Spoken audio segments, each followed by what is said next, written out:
मोदी का विरोध क्यों? क्या मोदी कोई विदेशी है जो बाहर से आकर प्रधानमंत्री की कुर्सी पर जबरदस्ती बैठ गए हैं? क्या मोदी का चरित्र दागदार है? क्या मोदी ने कोई भ्रष्टाचार किया है? क्या मोदी अपनी तिजोरी भर रहे हैं नेहरू गांधी परिवार की तरह?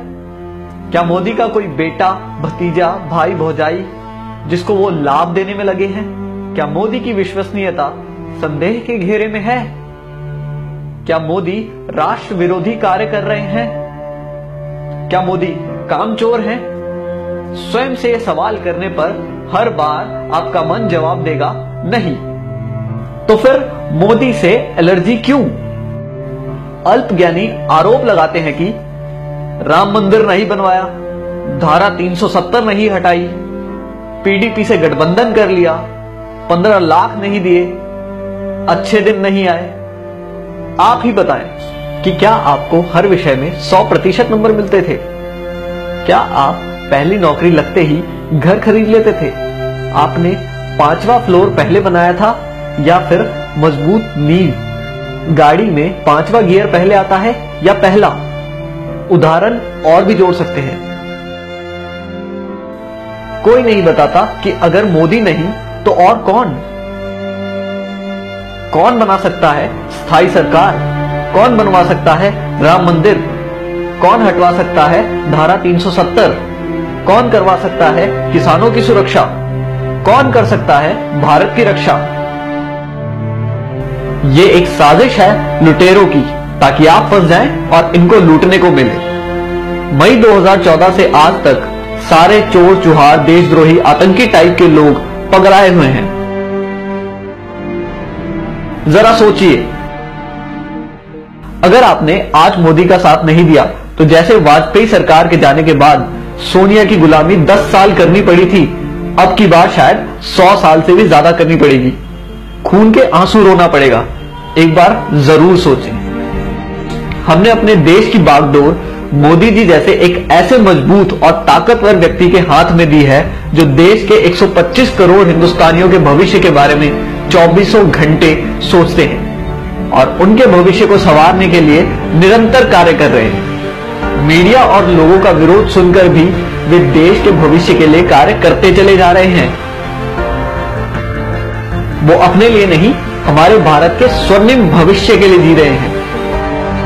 गर्व करें कि आप मोदी समर्थक हैं, कोई इटली की टीम के गुलाम नहीं या चीन का साथ देने वाले वामपंथी नहीं, ना ही अन्ना हजारे के साथ भारत माता की जय बोलकर सीएम बनने वाले और आज भारत माता की जय नहीं बोलने को जायज ठहराने वाले किसी के चेले नहीं। आप ही बताइए, जब देश का बंटवारा हुआ तब सरकार किसकी थी? जब पाक अधिकृत कश्मीर बना तब सरकार किसकी थी? जब मुंबई पर हमला हुआ तब सरकार किसकी थी? जब चाइना ने जमीन हड़पी तब सरकार किसकी थी? जब वीर सैनिकों के सर काट के पाकिस्तानी ले गए तब सरकार किसकी थी? बोफोर्स का घोटाला हुआ तब सरकार किसकी थी? सैनिकों की वर्दी पर पैसा खा गए, वो सरकार किसकी थी? सरदारों का कत्लेआम किया, वो सरकार किसकी थी? शिमला का समझौता कर देश की बेशकीमती जमीन पाकिस्तान को दे दी गई, तब सरकार किसकी थी? आसाम में हिंदुओं का खून बहा, तब सरकार किसकी थी? कश्मीरी पंडितों को मारा गया, तब सरकार किसकी थी? कॉमनवेल्थ घोटाला, कोल घोटाला, 2G घोटाला हुआ, तब सरकार किसकी थी? दूरदर्शन के मोनो से सत्यम शिवम सुंदरम हटाने वाली सरकार किसकी थी? भारतीय मुद्रा से सत्यमेव जयते हटाने वाली सरकार किसकी थी? वंदे मातरम का अपमान किया, वो सरकार किसकी थी? क्या आप जानते हैं इंदिरा गांधी के रास्ते में आने वाले लाल बहादुर शास्त्री की ताशकंद में रहस्यमय हालत में मौत हो गई।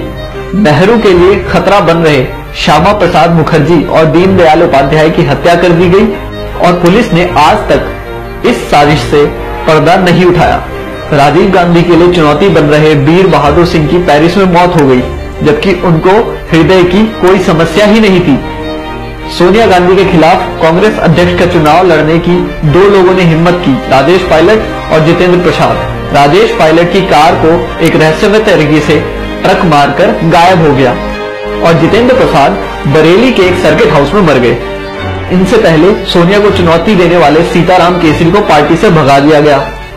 राहुल गांधी के लिए खतरा साबित हो रहे माधवराव सिंधिया एक प्लेन एक्सीडेंट में मारे गए, जबकि उनका प्लेन ब्रांड न्यू था, उसमें कोई समस्या नहीं थी और किसी भी मौसम में उड़ने का सिस्टम लगा था। कांग्रेस और विदेशी कंपनियों के लिए खतरा बन चुके राजीव दीक्षित की मौत हो गई। राजीव भाई की मृत्यु की खबर किसी मीडिया चैनल ने नहीं चलाई। मित्रों, जो भी इस परिवार के अत्याचारों के खिलाफ आवाज उठाता है, उसकी रहस्यमय हालत में मौत हो जाती है। शशि थरूर की पत्नी इस बात का एक उदाहरण है। संविधान की धारा 30A के तहत विद्यालयों में गीता रामायण पढ़ाना क्यों प्रतिबंधित है और मदरसों में कुरान और ईसाइयों को बाइबल पढ़ाने की छूट है? हिंदू मंदिरों और तीर्थ स्थानों के चढ़ावे पर 70% सरकार का हक, मस्जिदों और मजारों पर चढ़ावे का पूरा हक उन्हीं का, साथ ही सरकारी अनुदान। बाबा अमरनाथ और कैलाश पर्वत की यात्रा पर सरकार को टैक्स, लेकिन हज यात्रा पर सब्सिडी। इच्छा है तो इस मैसेज को आगे बढ़ाएं, वरना स्वयं को भारतीय कैसे कहेंगे। जय हिंद।